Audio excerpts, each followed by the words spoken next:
We're going to begin our practice today with a greeting to the sun. It's called Surya Namaskar. We'll rest our arms down by our sides, draw the tailbone down towards the heels as we lift the center of the heart and the crown of the head. With an inhalation, let's lift the arms and reach up. With the exhalation, flow forward. Lengthen the spine, take the hands down and drop the head all the way down. With the inhalation, look forward with a straight spine. Please remember to bend your knees a little bit here like Rich does to make sure he's got a flat back. And then exhale, he's going to take his hands to the floor from here and step back. Bring your knees down to the floor. Keep your elbows in close. Bring your chest forward as you come forward. This is like a modified kind of push-up pose. And then press back into your hands. Take your hips back down to your heels and rest in child's pose. Take a long, deep breath. Try to relax your neck and shoulders. And then inhale, come back to your hands and knees. Tip your sitting bones up and your head up. And then exhale, do the opposite, round the back and drop the head, take the tail under. And then tip the sitting bones up, take the head up, curve and arch in the back.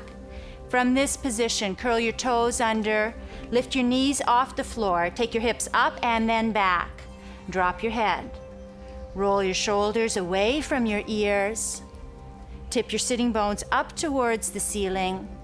Remember, downward facing dog can be practiced with bent knees at the beginning until the hamstrings get a little bit looser. Bent knees is fine. Your heels can be lifted off the floor a little bit, that's fine. And then we'll lift the head and step our feet back up to the hands. Line up the toes, inhale, look forward, straight back. Exhale, fold and drop the head down. Then inhale, lift the head, lift the arms, draw the tailbone down into the earth as we reach up. And exhale, relax the arms back down by your side. Let's keep this flow going. Inhale, lift your arms and reach up. Exhale, lengthen and flow forward and drop the head all the way down. Inhale, lift your head, make sure you have a straight back. Bend your knees if you need to. Exhale, hands down, step back. Bring your knees to the floor. Draw your elbows in and inhale, bring your chest forward, come forward. Then press back into your hands and go into child's pose. Take your hips back to your heels, your head down, your arms relaxed, your fingers spread.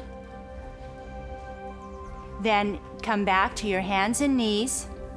Tip your sitting bones up, your head up, curl your toes under, and go back into downward facing dog pose. Drop your head, take a long deep breath, really work to relax the shoulders and roll them away from your ears as much as you can, keeping the fingers spread and the weight evenly distributed in the hands. Lift your head, bend your knees, and step forward. It might take a few steps to get back to your hands. Line up your feet, inhale, look forward. You might have to take your hands to your shins or to your knees. Exhale, fold and drop all the way down. Then inhale, lift your head and lift your arms and come all the way back up. Look up at your thumbs and exhale, relax your arms down. That's great. Let's separate our feet hip width apart. The outer edges of the feet are straight. We'll take our hands to our hips. Draw the tailbone down, the elbows just slightly back to open the chest, and the crown of the head lifting. Then inhale, and exhale, let's bend the knees as we hinge forward. Release the hands and just reach around to grab your elbows. Inhale, and exhale, fold down, let your head hang down. Let your knees bend if necessary. And try, if your knees are bent, to just shift a little bit of the weight into the balls of the feet, taking the hips a little forward, and let your head just drop down and relax in this position. You can stay in this posture, and we'll be back after a short break. Breathing through your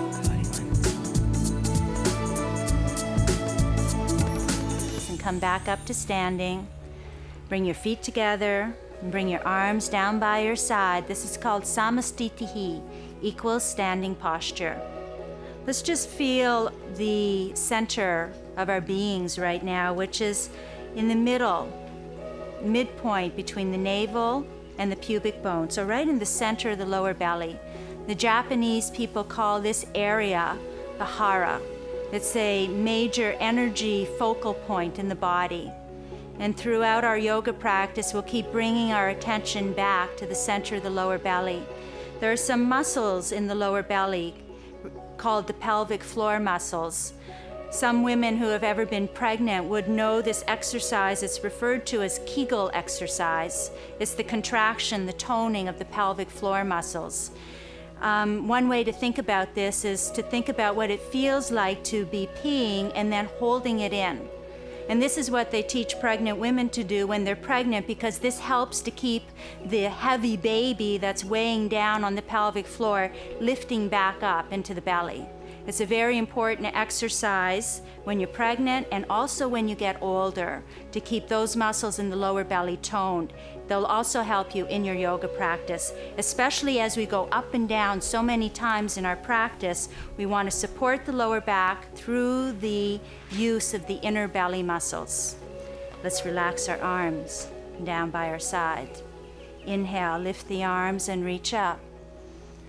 Exhale, flow forward, lengthen forward, and drop the head all the way down. Inhale, lift your head, look forward, straight back. We're going to introduce a new concept into Surya Namaskar now. It's called the jump back. This is not going to be appropriate for everyone, certainly not for brand new beginners. You can watch Richard over here and Cheryl over here. They'll still be demonstrating the step back version of Surya Namaskar. Graydon and Maria are going to demonstrate now the jump back. So we're going to place our hands forward, ahead of the feet. We're going to shift the weight into the hands, and we're going to shift the weight back into the hips. I want you to try this a few times because there's a big difference between having your weight in your hands in this posture and the weight in your legs in this posture. So let's move backwards and forwards a few times. So move back. Here the weight is all in her legs, all in her feet, not much in her hands. Now she's taking her weight forward. A lot of the weight in her arms, in her hands. She's being supported in her upper body. From here, we jump back. So let's try that. Let's everybody take their weight forward into your hands. Keep the weight in your hands. We're going to jump back into plank. So bend your knees, lift, jump back into plank. A very common mistake here, and I would think I want to demonstrate that right now, is to, let's go back from the beginning, Maria. Come back to the front of your mat. This is what everybody does at the beginning when they're learning this movement. And it's really important that we try early on to correct the problem so that you're not left with a sore lower back. And you'll be able to see why this would create some tenderness in your lower back if you kept doing it wrong. So she's going to now jump back with the weight in her hips, and right away she's sagging in her lower back and just collapsing in her lower back. She's not using any abdominal strength at all. She did this a few more times, she'd have a sore lower back for sure. Probably already doesn't feel so great.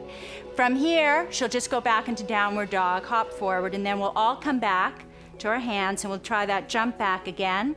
This time we'll try to do it right. So hands forward. Maria, try walking your feet back just a little more.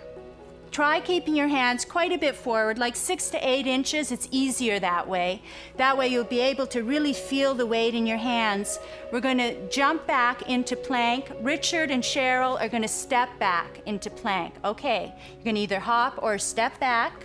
She's using her abdominals now. She's maintained a long, straight spine. She's going to lower down to the floor in a long, straight line. You can rest all the way down or bring your knees down and come down. We're going to slide the hands back so that they're near the waist, drawing the elbows in, rolling the shoulders away from your ears and down the back. Then we're going to come into upward dog or a modified version of upward dog like this. And then curl your toes under, press into your hands and go back into downward facing dog. Let's take a few long, deep breaths. Balance again, center in the middle. See if you can feel that connection in the lower belly. Just draw your attention there. Draw a little focus there. See if you can find even a little bit of a contraction in those muscles in the lower belly. Then we'll inhale, lift our head, look forward. Here we go. We're going to jump forward. Hold on. Don't go yet. Like we jump back, we're going to try jumping forward. The same concept applies. We're going to shift the weight forward into the hands. Just experiment. Don't jump yet. Then go back. Do it a couple of times. Take your weight forward, but don't jump yet. Go back. When you bend your knees to jump forward, you have to know that you're going to be able to support your weight in your hands for one brief second because you're lifting up and you want to land with your feet near your hands. So here we go. We're going to try it. Bend, jump. Nice one. Great. Or step. Drop your head down. Then inhale, lift your head and come back up, gazing up at your thumbs, reaching up. And exhale, relax your arms down. Practicing the Sun series like this with the hopping back and forth sometimes takes a little practice, it takes a little time, there's no rush. You step back, you bring your knees down, you work on the beginner modified versions for as long as necessary. Some people spend a couple of years working on the beginner modified version. It makes it doable and you'll learn proper technique so that when you're ready, the jump back will feel fun, you'll be ready for it, and it'll feel exhilarating. Let's try it again. Inhale, lift your arms and reach up. Exhale, flow forward. Drop your head. Inhale, look forward, straight back. Remember to bend your knees, flat back if you need to. Let's try it again. Don't jump yet. Let's shift our weight forward, shift the weight back. This is the key part of the jump back. You have to be able to feel this feeling of weight forward in the arms. For a brief moment, all your weight is in your arms. You're pulling in those muscles in the lower belly that we talked about earlier. You want to hang on to the lower belly, keep the weight in the arms, lift the legs, and lightly, you're just going to hop them back into plank. Or step back like Cheryl. Let's try it. Good. Slowly lower yourself down to the floor, or bring your knees down and bring your chest forward. Bring your hands beside your waist. Draw your elbows in, your shoulder blades together. Then inhale into upward dog, or our modified version of upward dog here. That's gently opening the shoulders and the lower back with the elbows right under the shoulders. Then we'll curl our toes under and go into downward dog. That's great. Spread your fingers. Connect with the breath. Connect with the lower belly. Connect with the length and the openness that's being created and encouraged in the spine. And feel your sense of center being strengthened. You want to tip your sitting bones up. Release the crown of the head down. And then we'll lift the head, bend the knees. We're going to try again. Don't jump yet. Hold on. We'll either step forward or we're going to try that jump forward again. But let's try that again, Maria. Just lean forward, lean back. Just a couple of tries here. Lean forward again. Take your weight all into your hands. Lean back. Lean forward one more time. We're going to go back. Then we're going to pick up the lower belly, the legs, the feet. Land lightly. Or step up back to the hands. Inhale, look forward. Exhale, fold and drop the head down. Inhale, lift the head, lift the arms, and reach to come all the way up.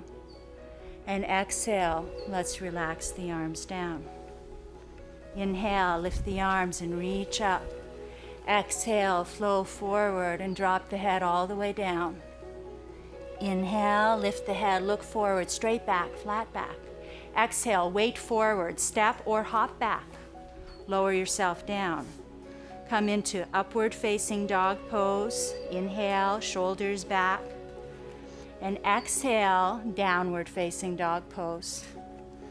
Take a few long, smooth, deep breaths. Inhaling and exhaling with consciousness, with awareness, with a connection to your center.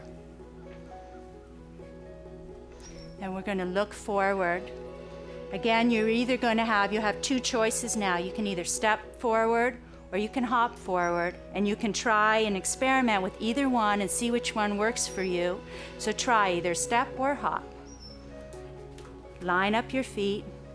Inhale, look forward. Exhale, fold and drop the head all the way down. Then inhale, lift the head, lift the arms. Draw your tailbone down into the earth as you lift the center of the heart. And exhale, relax the arms down. Let's bend our knees and come sitting down. Stretch your legs straight out in front. Spread your toes. As if you were standing on a floor, you want your feet to be flat, so you need to focus on pulling the outer edges of the feet back towards your head. Let's take our hands behind our backs and just interlace our fingers and roll the shoulders back. Keep your breath smooth and even. See if you can spread your toes consciously, rolling your shoulders back, trying to bring your lower back in, the chest lifting. There we go. That's it. It's great. The breath conscious. Then you can release your hands and take them beside your hips. Keep the shoulders rolling back. We can practice this posture for 2 more breaths, and then lie down on your back, and we'll be back after a short break to begin the closing sequence. We'll bend the knees and bring them in towards the chest. Remember, yoga is a balancing act. Throughout a practice, we want to balance a vigorous, active practice with a gentle, cool-down practice, which comes at the end of practice. So if you just pull your knees into your chest, rock for a moment from side to side. And then if you just reach down around the outsides of your legs to grab your ankles and bring your feet down to the floor. Take your feet a little bit wider than your hips. So Rich, if you can move your feet just a little bit wider than your hips. So in fact, your inner heel and outer hip are lined up. You want the edges of your feet to be pretty straight, as much as possible straight. So if you can even step your heel out a little bit more, Rich, like this. That's it. Great. From here, we're going to let go of the ankles and just lift the tailbone up, lift the pelvis up, lengthen the lower back by taking the tailbone towards the knees. And then lower the spine back down. Come down 1 vertebrae at a time and feel what you're doing. Try gradient to bring a little bit more attention to your inner legs. Keep your legs just a little bit closer. Your feet come in a little bit. You went a little bit too wide. Rich was a little closer, that's perfect right there.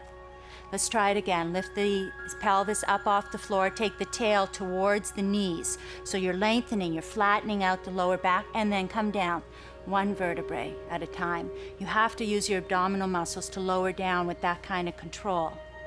Then once again, inhale, lift the pelvis up off the floor. Try to come up a little bit higher. And exhale, we're going to roll the shoulders under. You have to kind of roll them under one at a time. You roll onto one, you roll the other one under.